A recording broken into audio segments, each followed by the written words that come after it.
So recently I have released a video where I am attempting to make a buck saw on the model that was shown by Kelly Harleton, a student and instructor of Morris Kohansky.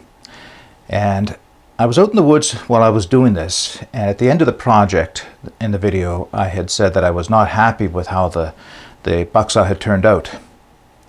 So 2 or 3 days later we went back into the woods to attempt to make the buck saw again. After having reviewed the video and seeing where my mistakes were, I worked on that for a good part of the day. Now that was in amongst some other projects I was doing at the same time. But it was late in the afternoon when I was trying to finish this project off, and I was getting tired, and I violated one of my own safety rules. I was working with a sharp tool while I was tired. And even though I was using good technique, and I'll demonstrate what I was doing in a second, I slipped with the knife and I cut myself quite severely on the back of 2 of my fingers. Now that put me in a position where I was 1 hour away from where I had parked my car, and I had to stem the bleeding in order to pack up all my gear and hike out of the woods. Now I wasn't in a life-threatening situation by any means, but it pointed out for me just how quickly something like that can happen. And it could have been much more severe. So this video is intended to be a primer for a series of videos that I plan on doing regarding first aid, wilderness and remote first aid, with a bushcraft twist. So what I'm going to do is I'm inviting you to make suggestions on what you would like to see covered in this, as well as any advice you want to provide that I can include in the series of videos. So let me set up and I'll show you what it was that I was doing and how I made the mistake and what I should have been doing more correctly. Stand by. So what I was doing when I injured myself was a task where you used the cross member. This would have been the cross member. This is my first attempt at the saw, but the second attempt I had to leave in the woods. I couldn't pack it up. But I'll show you where I made my mistake. So this is an example of the cross member that I was working on.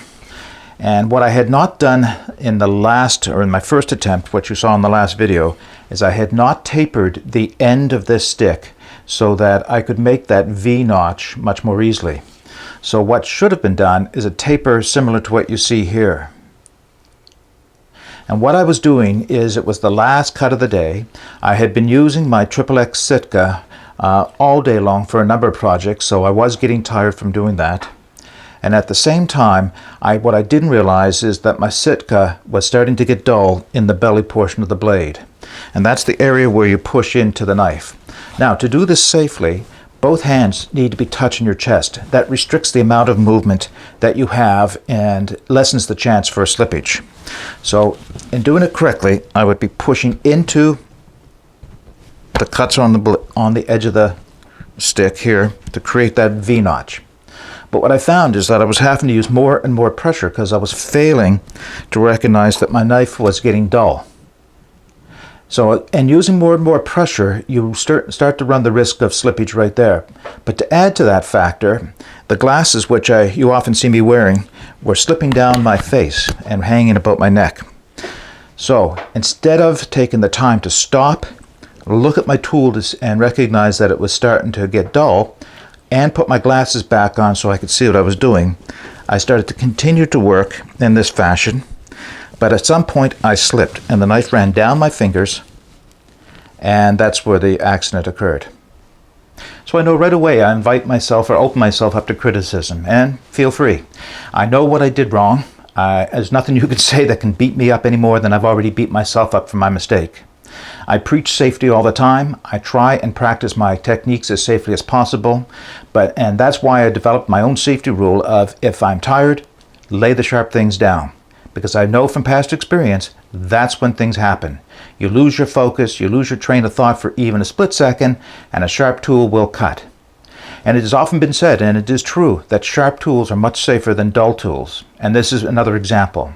Had I recognized that my knife was starting to get dull, and therefore I was using more pressure to push on it, I would have stopped the cutting at that point. I did have a backup knife that I could have been using. I do like using this knife for carving because it is well suited to that.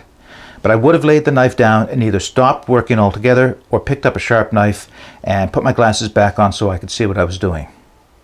I point this out for a very simple reason. Mistakes can happen, even to the best of woodsmen. Not that I consider myself the best of woodsmen. There are a lot of people with more experience than me in the woods. But even with the best of woodsmen, things can happen. While my injury was somewhat severe, it did cut some nerve, it did not cut ligaments.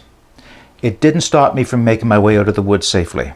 I did have to deal with bleeding, quite severe bleeding at the time, but I went and I got some stitches for it. I'll show you a picture of that, not to provide too much gore, but just to give you an idea of what the injury looked like.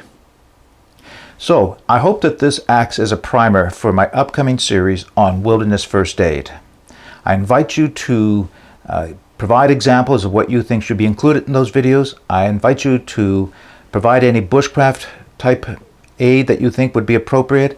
And if you have some examples of how things can happen and how things will work around in the woods, I accept those as well.